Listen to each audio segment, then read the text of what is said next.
Hello మిత్రులారా, మన super star Krishna గారి ఫ్యాన్స్ కోసం ఈ వీడియో. ఏప్రిల్ 21, 1995లో రిలీజ్ అయినటువంటి ఒక యావరేజ్ అనుకోండి సినిమా సూపర్ మొగుడు అన్నమాట. సత్యంగా కృష్ణ గారు నటించినటువంటి ఈ సినిమాలో జయభాస్కర్ గారు, అంటే చాలా సినిమాల్లో నారాయణమూర్తి గారికి, శివకృష్ణ గారికి, రాజాకృష్ణమూర్తి అనే విలన్కి, చాలామంది విలన్లకి డబ్బింగ్ చెప్పినటువంటి జయభాస్కర్ గారు జైలర్గా నటించారు. రమ్యకృష్ణ గారితో రసరమ్యమైన పాటలు.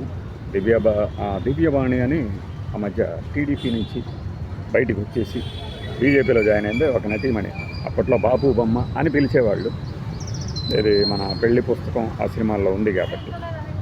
దివ్యవాణి ఒక ప్రత్యేకమైన నృత్య గీతంలో నటించినటువంటి ఒక routine commercial revenge teasing drama.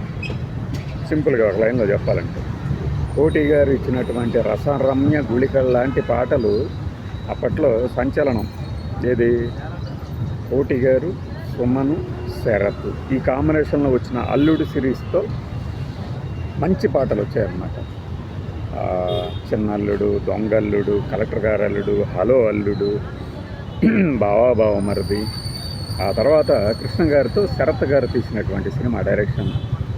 Krishna గారి సినిమాలు చాలా సినిమాలకి శరత్ గారు అసిస్టెంట్గా చేశారు. ఆయన కోరిక ఈ 95లో నెరవేరిందనమాట. దాని తర్వాత సుల్తాన్ కూడా దర్శకత్వం వహించారు, కానీ సుల్తాన్లో పాత్ర చిన్నది, పైగా అప్పటికే ఒక పెద్ద తరహా పాత్ర కదా. అందులో కృష్ణ గారికి సంబంధించినంత వరకు నెంబర్ 1 అమ్మ దొంగ ఉత్సాహంలో విపరీతమైన కలర్ఫుల్ కాస్ట్యూమ్స్ వాడిన సినిమా ఇందులో. ఈ సినిమా షూటింగ్లో ఉండగానే అనుకుంటా 94 చివరిలోనో ఎప్పుడో మన శివరంజన్లో అడగడం జరిగిందనమాట. ఒక ప్రభునో మరి పసుపులేటి రామారావు గారు, ఈ మధ్య అభిమానులు అడుగుతున్నారు కదా అని చెప్పేసి కాస్ట్యూమ్స్ విషయంలో డైరెక్టర్ని ఒత్తిడి చేస్తున్నట్టు తెలుస్తోంది అని. అడగలేదు, రాశారు ఆయన. ఎందుకంటే ఫ్యాన్స్ ఇవే కోరుకుంటున్నారండి అని కృష్ణ గారు చెప్పారు డైరెక్టర్లకి. అంటే కలర్ఫుల్ కాస్ట్యూమ్స్ ఓకే, కానీ మరీ అంత గాడి కలర్స్ అంటే మన తెలుగు వాళ్ళే వేసేవాళ్ళు అప్పట్లో. హిందీ వాళ్ళు కూడా తక్కువ వాళ్ళు కాదు. ఒక పెద్ద కొండముచ్చులు లాంటి స్టెప్పులతో అప్పట్లో 3 ఖాన్లు, ఈ అక్షయ్ కుమార్ వేసిన స్టెప్స్ కూడా దగ్గర అలానే ఉండేది. ఆ తర్వాత వాళ్ళు ట్రెండ్ మారింది, మన దగ్గర మారలేదు. కొన్నాళ్ళు నడిచింది, కొన్నాళ్ళు మారింది, మళ్ళీ క్లాసికల్ టచ్కి వచ్చారు, మళ్ళీ ఇప్పుడు మాస్ కలర్లోకి వచ్చారు. అయితే ఏంటంటే ఎన్టీఆర్ గారు, ఏఎన్ఆర్ గారు, నాగయ్య గారితో, ఎస్వి రంగారావు గారితో తెర పంచుకున్నటువంటి ఒక సూపర్ స్టార్, అదే సూపర్ స్టార్ తిరిగి మళ్ళీ 94 నాటి యువతకు నచ్చేటట్లుగా కొంతమంది అయినా ఆ కలర్ఫుల్ కాస్ట్యూమ్స్ వేసి మెప్పించడం అనేది ఒక ప్రక్రియ. ఆ ఫినామినాని ఎవరు బ్రేక్ చేయలేదు ఇంతవరకు. మీరు ఇప్పుడు చిరంజీవి, బాలకృష్ణ వేస్తున్నారంటే వాళ్ళు గతంలో వేసినవే వేశారు, కానీ ఇప్పటి ట్రెండ్కి అనుగుణంగా వాళ్ళు మార్చుకున్న దాఖలాలు అయితే కనపడలేదు. కృష్ణ గారి విషయంలోనూ సాధ్యమైంది. ఆయన ట్రెండ్లోకి శోభన్ బాబు గారు, కృష్ణరాజు గారు కూడా ట్రై చేశారు. అనురాధ టింబర్ డివిజన్ అని మన తెనాలి వాళ్ళ చదలవాడ బ్రదర్స్ వాళ్ళు తీసిన కొన్ని సినిమాల్లో నటించి, కానీ కృష్ణ గారి దాటికి ఆ ట్రెండ్ని కొనసాగించటము, అందులోనే ఆ బాటలోనే వెళ్ళటం ఈ ఇద్దరు సీనియర్ హీరోలకి వల్ల కాలేకపోయింది. కృష్ణ గారే సక్సెస్ఫుల్గా 2000 వరకు ఆ వరవడిని కొనసాగించారు.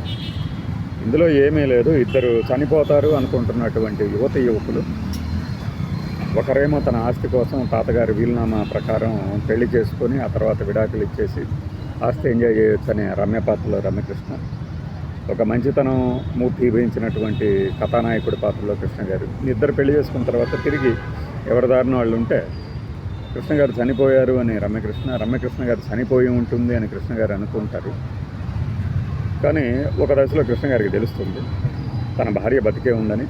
సరే కాపురం చేద్దాము అంటే రాసుకెళ్తా అన్నట్లుగా ఆయన కొన్ని అప్పటి ట్రెండ్కి, ఇప్పుడు ఈ రమణి కానీ, వినయ్ కానీ, దివాకర్ బాబు గారు కానీ కొన్ని అప్పట్లో మాటలతోనే కొన్ని టీజింగ్ నడిపేవాళ్ళు స్క్రీన్ ప్లేలో. అలాంటి డైలాగుల్లో కృష్ణ గారిని అవమానిస్తుంది రమ్యకృష్ణ. ఆ పెళ్ళేదో ఆపద్ధర్మం కోసం, ఆస్తి కోసం చేసుకున్నదే కానీ కాపురం చేయడానికి కాదు అని ఆమె చేత ఒప్పించి కాపురానికి రప్పించుకోవటము ఎలా అన్నదే సినిమా కథ. రొటీన్. అయితే ఈ సాయి సూర్య శ్రీనివాస ప్రొడక్షన్స్ బ్యానర్ మీద అనుకుంటా తీసింది ఇది. కామినేని ప్రసాద్ గారు ఈయన ఇంటింటి కథ అని కరెక్ట్గా 75లో తీశారు కృష్ణ గారితో. కృష్ణ గారు సినిమా హీరోగా కనిపించిన సినిమా, అందులో కూడా సత్యనారాయణ గారు ఉంటారు. ఆ సినిమా ప్రొడ్యూస్ చేసిన 20 ఏళ్ల తర్వాత కృష్ణ గారితో తీశారు ఈ సినిమా. అలా ఒక సక్సెస్ఫుల్ సినిమా అని చెప్పొచ్చు దీన్ని. మంచి పాటలు ఉంటాయి అన్నమాట.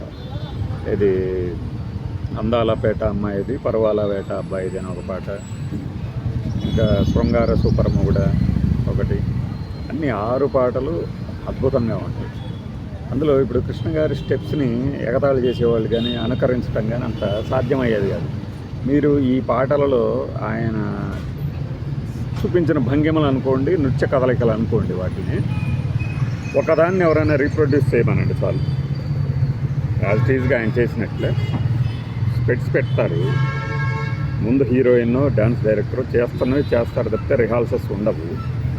అంత పర్ఫెక్ట్గా ఎలా చేయగలిగారు అంటే ఆయన కాన్సన్ట్రేట్ చేయని రంగం, ఆయన బాడీకి తగని రంగం అనుకొని ఆయన డ్యాన్స్ని నిర్లక్ష్యం చేశారు కానీ ఆయనకి రాదు అనడం భ్రమ.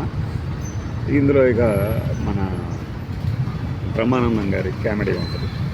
ఏది ప్రేమ గుడ్డిదంటారు కదా, నేను గుడ్డి కళ్ళజోడు పెట్టేసుకొని ప్రేమిస్తాను, అప్పుడు అందం అనేది నా కంటికి కనిపించదు కదా అని మన మల్లికార్జునరావు లేడీ గొంతు అయితే అతనిని ప్రేమిస్తానంటే అది ఒక ఎపిసోడ్, కామెడీ సపరేట్ ట్రాక్ అన్నమాట. అంటే ప్రేమ గుడ్డిది అనడాన్ని ఒక సునిశ్చితమైన వ్యంగ్య రూపంలో శరత్ గారు క్రియేట్ చేసిన ఒక ఎపిసోడ్. ఎల్బి శ్రీరామ్ గారు ఆయన ఒరవడి కనిపిస్తుంది. అలానే మన సుధాకర్ గారు, పిచ్చగొట్టుడి సుధాకర్ గారు గోముఖం అనబడి మన సత్యనారాయణ గారి కొడుకుగా, అలానే మహేష్ ఆనంద్ నెంబర్ 1లో ఒక చిన్న సైకిక్ విలన్ క్యారెక్టర్. అలాంటి సైకిక్ విలన్ క్యారెక్టర్ని ఇందులో కూడా కొద్దిగా రీప్రొడ్యూస్ చేస్తాడు. ఎవరన్నా గొంతు చూస్తే అతనికి మీ వాయిస్ నాకు రికార్డ్ చేయాలండి అంటూ వాళ్ళ మీద ఎగబడుతుంది. ఈ 95లోనే కృష్ణ గారు 8 మంది హీరోయిన్లతో నటించారు. అందరూ కొత్త వాళ్ళు. సౌందర్య, ఆమని, రోజా, నగ్మ, ఇంద్రజ, రమ్యకృష్ణ. అంటే హీరోయిన్గా వీళ్ళతో మళ్ళీ చేయటం మొదటిసారి ఈ 95లో. 6 సినిమాల్లో నటించారు. 6లో ఈ సమ్మర్ హాలిడేస్ బిగిన్ అవుతుండగా వచ్చినటువంటి సినిమా అన్నమాట. ఏప్రిల్ 21. నేను మా ఊరిలో ఈశ్వర మహల్లో చూసామన్నమాట. రిజర్వ్లో ఉన్నప్పుడు మా వెనక వాళ్ళు ఫ్యాన్స్, ఆ గోళలు వాళ్ళు కృష్ణ గారి అందాన్ని చూసి కామెంట్ చేసుకోవచ్చు కొంతమంది వెనక. దానికన్నా ఏతే బీత శోభన్ బాబు వచ్చాయమ్మా అని, అంటే ఈయనకంటే శోభన్ బాబు ఇంకా బాగుంటాడు అని. అంటే ఇందులో పెట్టిన విగ్గు కృష్ణ గారికి కొద్దిగా ముందుకి ఇలా పంకులాగా వచ్చి వేలాడుతూ ఉంటుంది. అది శోభన్ బాబు గారి రింగు, శోభన్ బాబు గారి విగ్గు ఉంటుంది కదా అది, అందులో అలా పోల్చారనమాట. ఈయనకంటే ఆయన అందగాడు అన్నట్లు. ఎవరు అందగాడు అనేది పక్కన పెడితే ఇద్దరు మిత్రులు. ఆ 95లోనే ఆస్తిమూరుడు ఆశాభారుడు అనే ఒక సినిమాలో కృష్ణ గారు ఒక చిన్న రోలు, శోభన్ బాబు గారు మన కోడి రామకృష్ణ గారు అడిగిన మీదట చేయడం జరిగింది. అలా వారిద్దరి మధ్య స్నేహబాంధవ్యాలని మరొకసారి 95 సంవత్సరం చూపించడం జరిగింది. ఈ సూపర్ మొగుడికి సంబంధించి సమ్మర్ హాలిడేస్ బిగిన్ అవుతుందిగా వచ్చిందని చెప్పాం కదా, అప్పుడు మేము హాలిడేస్లో అంతా ఈ సినిమా, ఆ తర్వాత రాబోయే సినిమాలు వాటి గురించి ముచ్చటించుకుంటూ ఆ Rasool tea stall, RD office సెంటర్లో ఆ తిరగడం, ఆ ఎండాకాలం. ఇప్పుడు ఉన్న ఎండలు కాదు అమ్మో, అప్పుడు చాలా తక్కువే ఉండేవి 95లో ఎండలు. ఇప్పుడు అమ్మో మామూలుగా లేవు కదా. ఆ జనము లేరు, ఆ ఫ్యాన్స్ లేరు. ఈ పాత తరం అభిమానులందరూ కూర్చొని నిజమే అప్పట్లో ఆ సినిమాల గురించి అంటే చాలామంది చాలా విషయాలు చెప్తూ ఉంటారు. ఈ సినిమాకి సంబంధించి ఇచ్చిన మ్యూజిక్ని మనము పెద్ద పెద్ద డెక్కులు అంటారు.